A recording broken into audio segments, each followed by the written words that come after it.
Bienvenue chez Strict Combo. Vous écoutez Pandémie et vous, la série qui va à votre rencontre. Aujourd'hui, nous allons à Fréjus à la rencontre de François, qui est ancien agent de protection de personnalité. Bonjour François. Bonjour Boris. Alors, notamment, ton métier t'a tellement marqué que tu en as fait une autobiographie, tu en parles dans un livre. On va y revenir un peu plus tard. D'accord. Alors, dis-moi en tout premier lieu, comment as-tu entendu parler du coronavirus? Déjà par les infos, de la télévision, hein, dès l'instant où ils ont commencé à parler d'un coronavirus pour toute la population d'ailleurs, c'était inconnu. Qu'est-ce que c'est? Qu'est-ce qu'il y a? Qu'est-ce qui va se passer? Etc. etc. Et cetera. Et la première réaction que j'ai dit et que j'ai dit à ma femme, j'ai dit oh ça, mauvaise limonade, hein. Ça va faire le tour du monde. Ça n'a pas loupé. Tu l'avais déjà senti alors, que ça allait être une pandémie, oui. Oui, et je l'ai encore plus senti quand ça a été annoncé à Codogno, en Italie. D'accord. On est qu'à 160 pentes de chez nous, quoi. Ah oui, c'est Et là où là, ça j'ai t'a mis la redit à puce à ma, l'oreille, ouais. là, j'ai redit à ma femme, c'est à la porte de la France. Et rebelote, ça n'a pas loupé. C'est vrai que ouais, quand c'est arrivé ici, c'est là où ça m'a alerté en tout cas. Vu que Voilà. c'est pas le Ouais. même pays, mais c'est la même zone géographique, on va dire, pour Ouais. nous. Puis le virus, c'est pas moi qui le dis, mais ça a déjà été dit. Il n'a pas de frontières, lui, hein. Exactement, exactement, il n'y a pas de frontière, ouais. Ouais. Hélas. Ouais. Hélas pour nous. Hélas pour nous et puis hélas pour eux aussi, hein, parce que bon, C'est voilà. vrai, c'est vrai. Ouais. Alors dis-moi, quand le gouvernement a préconisé les premiers gestes barrières, comment as-tu réagi, comment as-tu pris ces nouvelles mesures? Enfin, les gestes barrières, tu veux parler de quels gestes Bah, barrières? en tout À premier, quel niveau? quand ils nous ont dit, bah écoutez, il faut vous tenir à 1 mètre d'écart, il ne faut plus se serrer la main, il faut plus faire la bise. Au tout début, tu sais, même avant le confinement, Oui. avant la fermeture des écoles. Bah écoute, je vais être sincère, hein, pour moi, je le prenais au sérieux, mais bon, j'avais quand même un doute, hein. Je me suis dit bon, c'est une grippe, quoi. C'est le SRAS, ça va vite être éradiqué. Puis en D'accord, fait, au jour qui passait, j'ai dit ils ont certainement raison. Stop, plus de bise, plus de serrage de moi. d'accord. Donc tu as compris l'ampleur de la catastrophe J'ai au un peu fur et à compris mesure. l'ampleur de la catastrophe, ouais.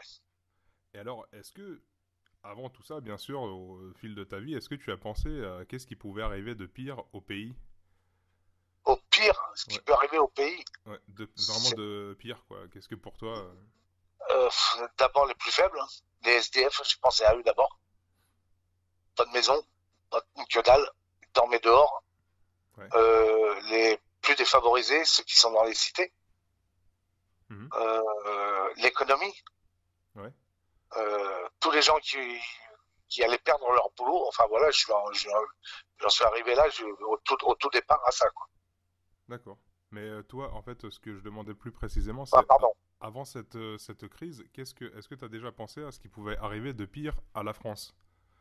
Dans, Qu'est-ce qui pourrait arriver de pire à la ouais, France? dans un scénario de catastrophe ou de guerre ou je ne sais pas, hein. Qu'est-ce que toi, si tu C'est avais... déjà, ouais, déjà, il y a deux guerres, hein. Il va y en avoir plusieurs de guerres. De toute façon, j'ai pensé aux escrocs, aux voleurs, euh, à tous ces gens-là, quoi, D'accord, à tous les salopards qu'il y a sur Terre, d'accord. Qui vont profiter de... ouais, des opportunistes qui vont profiter de la faiblesse des uns pour s'enrichir eux. Enfin, s'enrichir, Ouais, entre guillemets, voler, oui, je vais bien dire. sûr. Ouais. Et alors, avant le confinement du 16 mars, comment la pandémie, ou pas, a modifié ton quotidien? Bah, moi, mon quotidien, tu sais, je vais être vulgaire, hein, désolé, hein. Je t'en J'ai prie. une putain de chance d'avoir un jardin extérieur. J'ai une chance d'avoir vécu des choses, enfin des confinements obligés, parce que j'ai eu quelques années d'incarcération. Déjà, ça se perd pas. On reprend les bonnes habitudes, hein. Manger, dormir, jouer aux dames, jouer aux cartes, etc., etc. Voilà, je pensais que j'ai quand même de la chance. D'accord, donc ton quotidien ressemble à quelque chose que tu as déjà connu en fait. Ouais, ouais, exactement, oui. Et alors, est-ce que tu as vécu à certains moments de ce confinement, de ces 3 semaines qui viennent de passer, est-ce que tu as déjà vécu des moments durs quand même? Oui, parce que bon, qu'on habite dans un 20 mètres carrés ou dans un 100 mètres carrés, il y a toujours des petites tensions dans un couple. Hein, parce qu'on parle souvent de coronavirus et qu'il y a ci, qu'il y a ça. Donc ça crée déjà un dialogue euh, un peu fort. Donc toi, le confinement, tu ne le passes pas seul, alors tu es... Non, non, je passe pas seul. Ok. J'ai une compagne, heureusement d'ailleurs. Hein. Bah oui, c'est vrai. Sinon, je m'ennuierais si je m'engueulais pas avec elle. Ça serait monotone. Hein. C'est monotone. C'est mieux que de jouer aux dames. C'est mieux. Mais ça fait partie de la vie. Hein. C'est vrai, on est tout à fait d'accord. Alors, as-tu des idées comment est-ce que toi tu vois un peu l'après-confinement, le retour Le à la vie retour, normale? Ouais. l'après-confinement, oui, ça va être compliqué déjà d'une part pour moi. Il est clair que je vais attendre moi 1 voire 2 mois pour aller lécher la pomme, que ce soit à ma famille ou amis, ou de D'accord. leur serrer la main.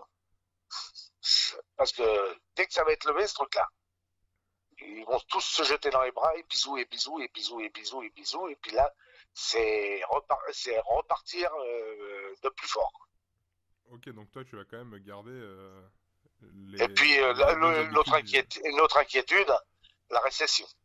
Ah oui, parle-nous-en un peu de cette inquiétude que tu as justement. Ouais. Il n'y a pas que moi qui l'ai, l'inquiétude. Hein. Si moi je l'ai, l'inquiétude, il y en a certainement des milliers, voire des centaines de milliers qui l'ont, et surtout à plus haut niveau. Donc les États, tous ceux qui nous gouvernent, et doivent s'y pencher sérieusement dès maintenant. Et si justement il y a cette récession, est-ce que tu aurais des conseils à suivre ou à appliquer voilà, dans notre quotidien pour Bah, y échapper ou enfin euh, bien les, la vivre en cons- tout cas quoi. Enfin, les conseils que je pourrais donner, c'est de rester calme, c'est de pas essayer, comme beaucoup vont essayer de le faire, d'aller voler à droite, à gauche et son voisin, on va dire. bien Hein, sûr. parce que ça va arriver. Ne pas retirer l'argent de ses comptes. Tous ceux qui ont placé de l'argent, faut pas le retirer, faut le laisser au contraire. Que s'il retire, c'est une catastrophe. Tu veux dire il faut Ouais, le laisser sur les comptes pour garder une stabilité bancaire? exactement, ouais, une stabilité bancaire. Et donc toi tu crains quand même un chaos social après le Pas un confinement. chaos Ouais. social, mais une bonne vague de turbulence sociale. Et alors est-ce que toi tu connais des personnes dans ton entourage qui sont infectées par le Non, Covid-19? Que Dieu nous protège, non, D'accord. non. Alors on parlait un peu au début de notre entrevue de l'autobiographie que tu as sortie des trous et des bosses. Ouais. Pourrais-tu nous dire si on peut te suivre peut-être sur les réseaux sociaux, rentrer en contact avec toi pendant cette période de confinement? Est-ce que tu as peut-être une page où on peut accéder à ton bouquin? Ah bah, par Facebook, hein, tout simplement, hein, parce que bon, je vais pas filer mon numéro de téléphone, Ouais, hein, ouais, ouais, bien sûr.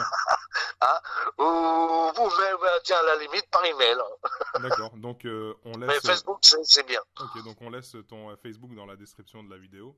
Voilà, oui. Et donc ceux que ça intéresse de lire une autobiographie poignante et pleine d'action pourront te retrouver alors. Oui, à un moment donné, il y a de l'action, ouais. Ouais. C'est là où on pourrait faire un livre, un film. C'est vrai, c'est vrai. Est-ce que tu auras peut-être un message à transmettre à tous ceux qui nous écoutent? À tous ceux qui nous écoutent, Oui, restez bien sages chez vous. On va dire 1 mois, 2 mois, c'est pas le bout du monde. Soyez prudents, protégez vos enfants, vos familles, vos anciens. Et puis même si parfois c'est dur, faites des pompes. c'est C'est ce vrai. que je faisais moi à un moment donné dans ma vie, des pompes. Très bien. Voilà. Et Merci puis beaucoup. Ouais, essayez de dialoguer, mais pas dans le vide et que ça soit pas stérile super. avec vos familles et vos amis. Merci beaucoup François. Bah, de rien, Boris, c'est avec un grand plaisir. Bon courage pour la suite. Et confine-toi bien et je te souhaite plein de choses Merci. à toi et tes amis et ta famille. Salut François. Chers auditeurs, merci de nous avoir suivis pour cette entrevue. Courage à tous les corps de métier qui continue à exercer pendant la pandémie. Force et honneur à vous tous. N'hésitez pas à me faire savoir si vous avez envie de participer à l'émission. Laissez votre témoignage. C'est très simple, vous n'avez qu'à m'envoyer un mail à strictcombo.prod@ymail.com. L'adresse mail est en description. Abonnez-vous pour nous suivre et à demain pour une nouvelle entrevue.